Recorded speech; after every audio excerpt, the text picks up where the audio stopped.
Good afternoon, everyone.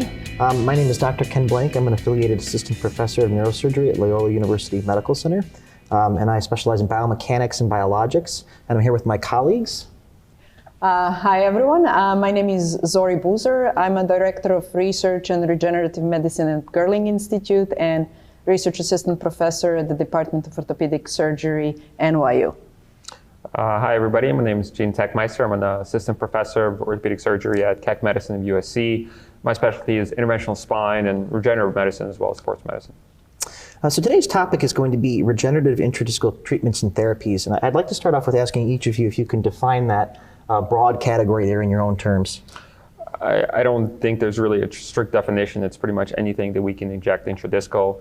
The regenerative adds a little bit of a caveat, meaning that it is thought to make the tissues regenerate. But we know we've tried injecting substances into the disc for as long as I can remember, trying to undo the degenerative cascade and really prevent or treat degenerative disc disease and axial low back pain because of a discogenic phenomenon.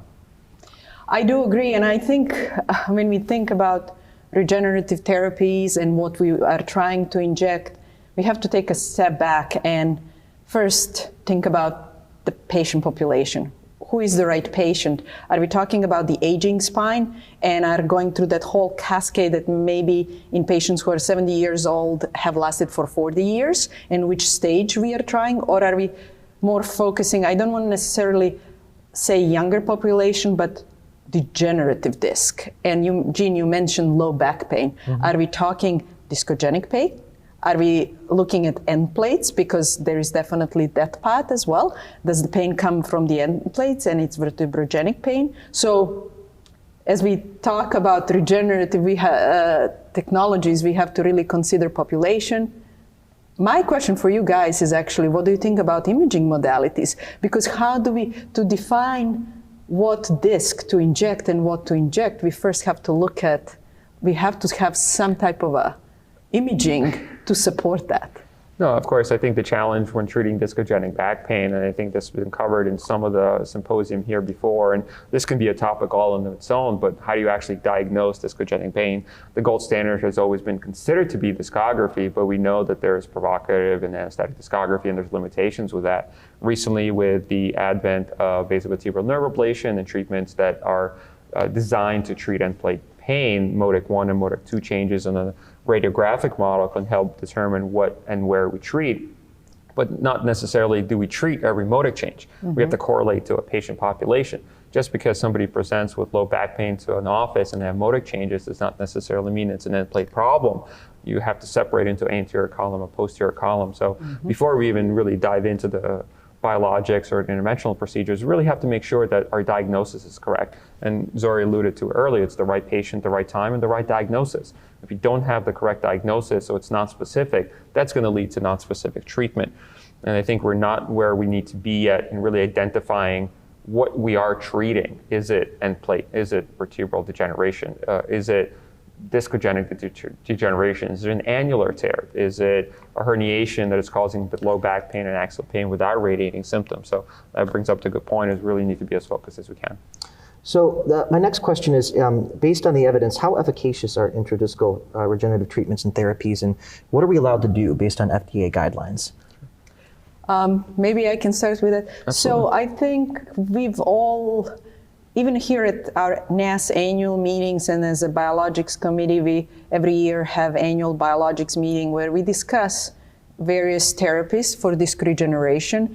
And what we've known as within the society and within our previous research efforts and with other societies is that when it comes to regenerative therapies, evidence is low.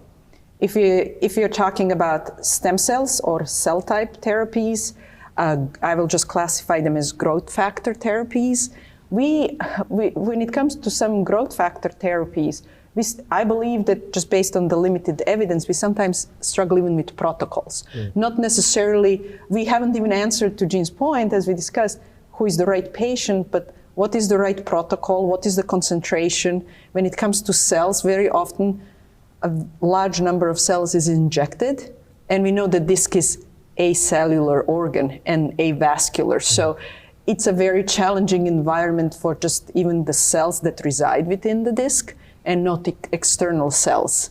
And when it comes to stem cells, one of the beauties of stem cells is that they can differentiate in anything way, or most of the time. So if we expose them, my question always is, if we expose them to degenerative cascades, how do we know that they're going to become either nucleus or annulus cells and not just apoptotic cell that it's also going to continue producing pro-inflammatory cytokines? A lot of great thoughts there, Dr. Tekmyster. Well, that's a great point. And Yeah. just going back to your earlier question, Zori mentioned, well, we're going to inject something into a disc. How do we actually make it do what we want it to do? How do we activate it? How do we culture it? The problem is the FDA gave guidelines in 2021 saying we can't do that outside of a clinical setting.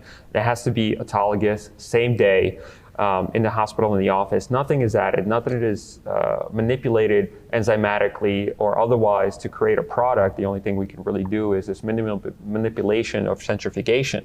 So if you use these autologous PRP products, for example, platelet-rich plasma products, some concentrated 2 or 3 times the normal platelet counts, some will give you a 400, 800,000 platelet count yield, some will give you more than 1 million because they're able to concentrate 5 to 6 times.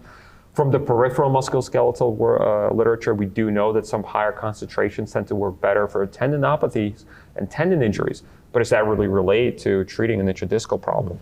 So if we're injecting something, what are we injecting? What is the cell count? Is it actually doing what we want it to do? Because we cannot manipulate it in any way outside of a clinical trial setting. And up to this point, I'm only aware of 2 randomized controlled clinical trials looking at intradiscal PRP injectates. And the evidence is okay. It's about 55 to 60% improvement overall, but we don't really have a good way of diagnosing in terms of proving that that's what's really treated. Now patients get better. Now is it because they're having a procedure? Is it because the injected is actually effective? And I think that's still yet to be proven.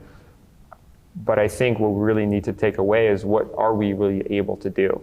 And if you manipulate it in more than minimal fashion as the FDA outlines, then we're really reaching into something that may be illegal, and we really have to be cognizant of being appropriate and doing things within the realm that we are allowed to do it. Great. So my last question is, what does the future look like for intradiscal regenerative therapies and treatments? And if there was one thing that you can recommend that we can do better or that we can look forward to, what would that be? Oh, that's a tough one. It's a big one, yeah. It's a big one. Yeah. I wish we could solve it today. I think throughout our conversation today, I think the 2 main points are truly to sit down as a spine community and find the best way to identify those patients.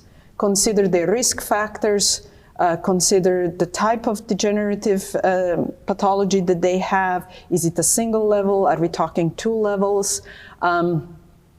That's one. And then the other one is to define the protocols, irrespective if we are talking about cell-based or graft-based, or maybe even with a scaffold, because scaffolds we haven't discussed today, but scaffolds still do play a role, especially if we are looking at a collapsed disc. And then are we just looking at a very low degeneration grade? Early onset, are we preventing it, not regenerating?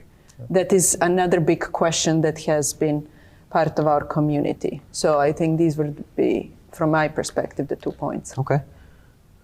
Do you think it's, just a question for Zori really quick, do you think it's more important to stop the progression of degeneration or reverse it?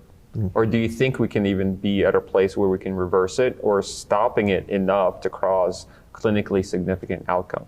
So based on a limited research and what I can remember, I think there was an article that tried to calculate that, like how far can we go in regenerating versus stopping? And I think that they've calculated that it would take at least 2 decades, if I remember the statistic, for stem cells to regenerate 25% of disc height. So again, it's probably a very heterogeneous patient population that was used for the analysis just because our evidence is low. So I think it's a fine line in preventing, because again, disc is a very tough tissue.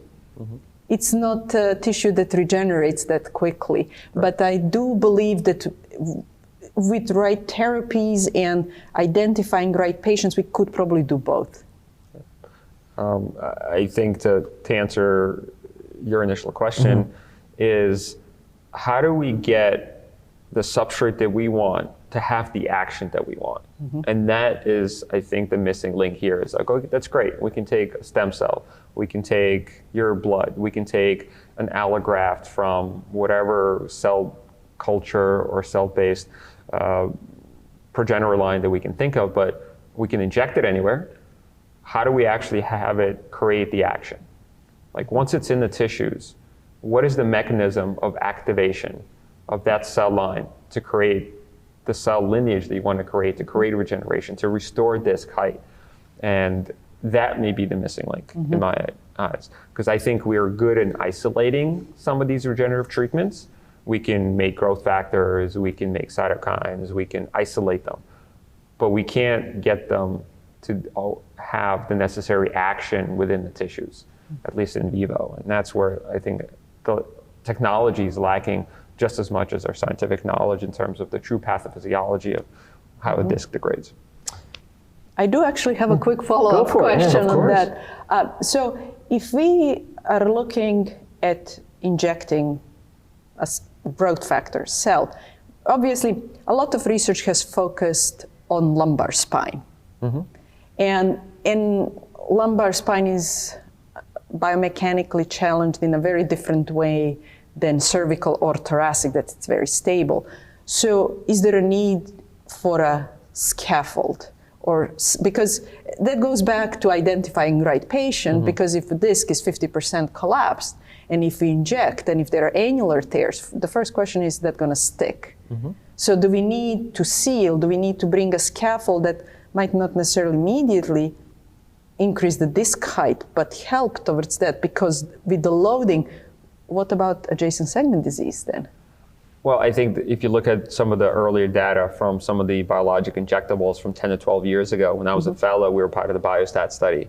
And that was, the fibrin gels and the glues and things like that. And the people that I thought were going to do great ended up getting saline. I'm like, well, this isn't really working now, is it? The people that I thought were going to be home runs and slam dunks that we injected when I was a fellow, looking back at the data, and they were all got saline. So I'm not sure if a scaffolding like a fibrin glue or gels is enough, because obviously on its own it's not working. Now, can you combine the treatments and the therapies? Now that's a different question. But now you're getting into the FDA territory of now you're manipulating. Now you're actually acting as a substrate. You can't even add calcium carbonate to PRP when you're injecting it. So that has to be answered in the clinical trial setting. Would you be able to give us one quick summary of those FDA guidelines one more time? Sure. So PRP and bone marrow concentrates are only allowed to be performed as long as it's autologous, same day, with minimal manipulation, meaning centrifugation only. Nothing is added, nothing is subtracted. So even stromal vascular fraction is unable to be done beyond the office space. And amniotic products that are commercially available, that regulation is a little bit unclear. But essentially, you take out the substrate or the tissue, whether it's stem cells or PRP, and pretty much the only thing you can do is centrifugate it and then inject it. So the relevance and the validity and how well it functions is very, very limited. Well, this was great. A lot of thinking points to move forward with. I'd like to thank you both for participating, and I believe that will be the end of it. Thank you. Appreciate it. Thank you. Thank you, everyone.